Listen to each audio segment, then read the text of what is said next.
Shankar Sharma of G-Quant as well with us. Shankar, I see that you are in a camp which is saying that this budget is positive, or is it that it is positive for one reason which you like, which is that the STT has been hiked and it's maybe beneficial to get investors into the camp, but otherwise it's not, because the market verdict isn't the most optimistic right now. That's okay. I don't care about the market. I care more about long-term health of the Indian youth. If anybody has any interest in that, at least I am, because they are the foundational basis on which we can grow. If they are out there speculating on F&O, it's a completely useless economic activity. It is nothing but gambling. It's an addiction, like as bad as cocaine. There are people who are addicted. I know people at the smallest strata of society, an Uber driver or a television repair person, all of them are sitting and doing nothing useful with their lives, saying they're driving a cab, but they're actually speculating in F&O. That has to stop, but they cannot be stopped because this ogre has become too big, so at least you can put brakes on it. I think this is a fantastic move. They should keep increasing it till the point at which you kill the derivative market in the way it exists right now. It's a professionals game. Let professionals do this. Please, this retail boom in which brokers have got 10,000 crore cash piles coming out of the losses incurred by retail investors. That kind of rubbish has to stop. Enough is enough. Shankar, okay, the counter to that would be, in a maturing free and fair market, there should be an opportunity for everyone. Should we come and nanny a certain section of investors saying, no, you're too dumb to do this?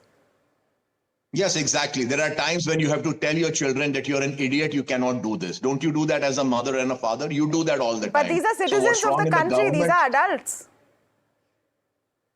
Look, just because you're 21 or 25 doesn't make you an adult in every way. It's only a technicality that you're an adult. You need to have regulations in place in order for society to progress. Just because you want everything to be free doesn't mean you can do crazy stuff. This is borderline insanity.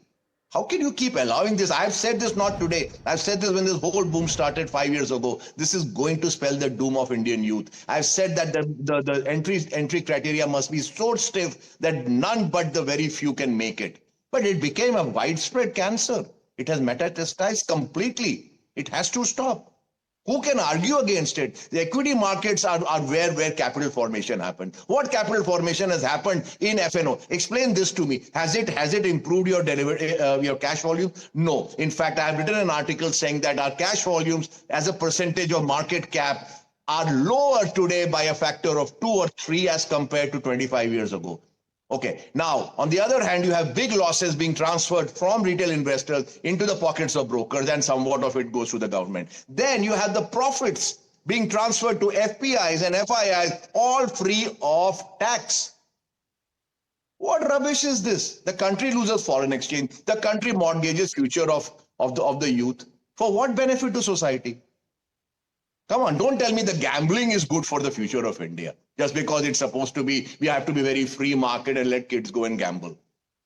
This is ridiculous. I think she's done a fabulous job on this front.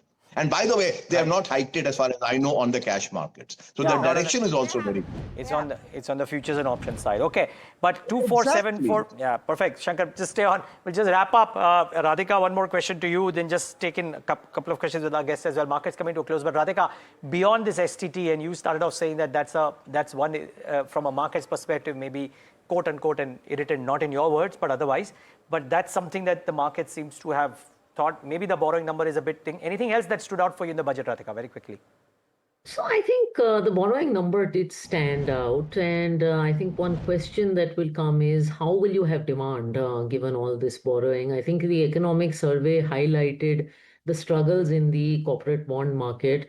I was frankly expecting a little bit of help on taxation because reality is nothing has happened in the debt segment in the last few years, and asset allocation decisions are now being made because of taxation. The one good thing that did come in, though, is at least there was a recognition that we need to have derivatives, we need to have market making in the corporate bond market. So I think, the execution of that, we'll see how that happens. But I think that could be a positive for the derivatives, for the debt market. So that came as a, pleasant surprise.